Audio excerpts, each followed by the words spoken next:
Kama mnavyoona, siwezi kuongea. Mnaiona hiyo dawa? Hiyo dawa kazi yake ni kubwa sana, na hii dawa imebaki kidogo. Yaani imebaki kidogo sana. Hii dawa imevunwa kwenye milima mikubwa. Kwenye milima mikubwa. Unajua milima mikubwa?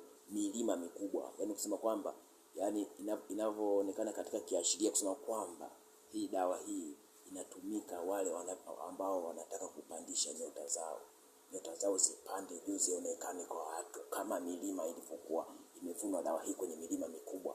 Mambo yako yapande juu, yasirudi nyuma, yapande juu.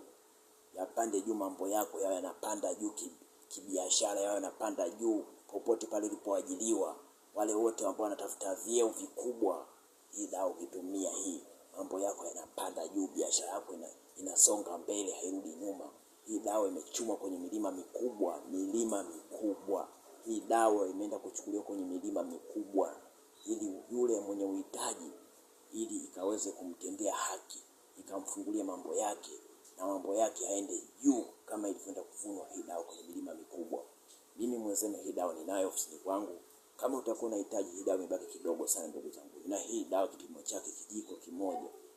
Yaani kijiko kimoja kukitumia vizuri, haki ya Mungu utakuja kunishukuru sana.